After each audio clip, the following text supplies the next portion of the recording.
dynamic leadership cap, Daniela Villacres, all about me, Daniela Villacres.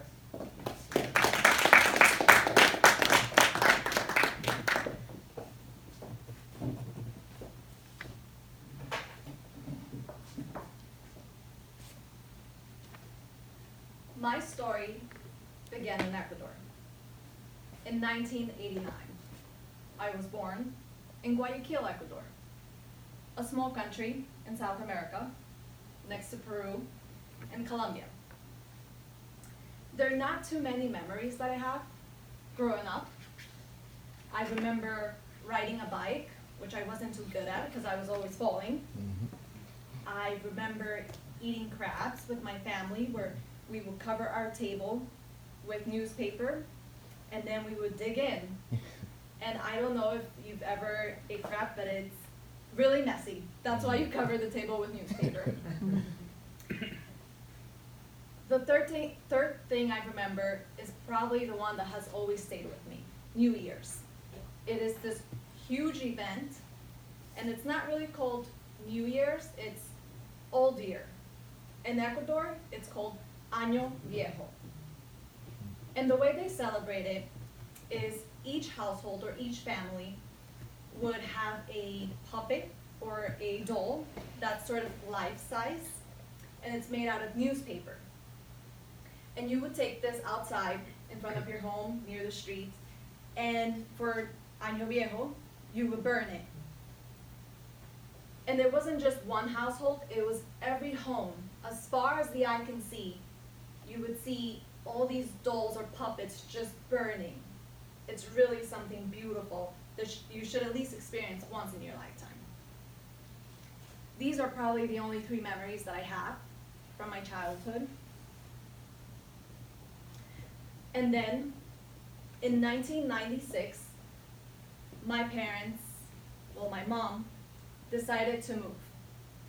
She had an opportunity to bring her 3 daughters to the US to join with my dad.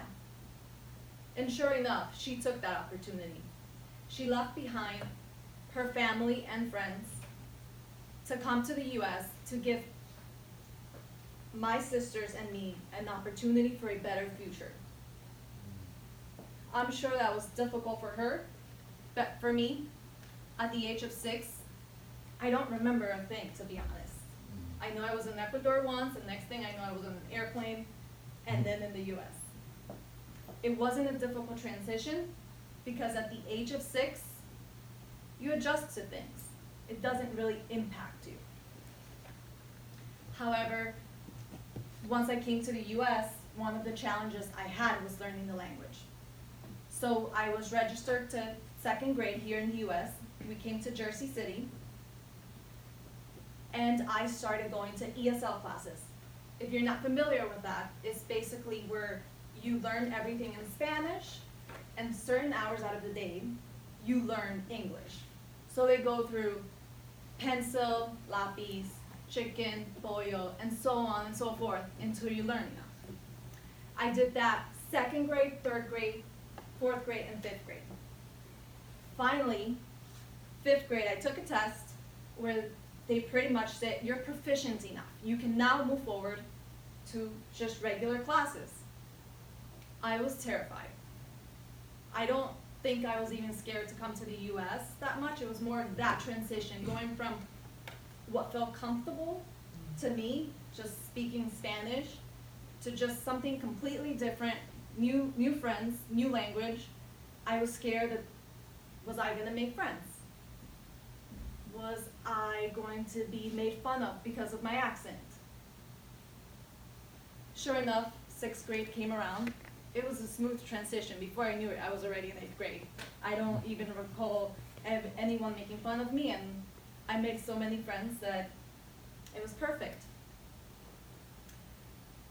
And before I knew it, I was in high school. I'm not sure if you guys are familiar with Jersey City, but it's not the best area to grow up in. I went to Dickinson High School, pretty much where you walk through metal detectors and security guards to get to school, and there's police officers outside just in case a fight breaks out. But that again, it didn't affect me. For some reason, I think that I got through my 4 years, I kept to myself, I made a few friends, and it didn't impact me. But before I knew it, as I started writing this story to tell you guys about my childhood, going through high school, and then thinking about college, and how those 4 years where I went to St. Peter's College were the best that I've ever had, I started to realize I went to college 2007 to 2011. In 2021, I can say that I graduated from college 10 years ago, 1 year from now. I will be able to say I graduated from college 10 years ago. I don't know where the time went. Before I knew it, 10 years just went by and gone. It goes so quickly. And as I started to write this speech, I was thinking, what message do I want to deliver? And I thought about those 10 years, and I thought the best way to end this would be just with a quote. One day, your life will flash before your eyes. Make sure it's worth watching. Thank you.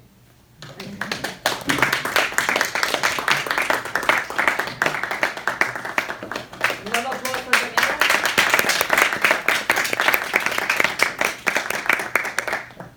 Our next speech will be delivered by Toastmaster Marilyn Regalado.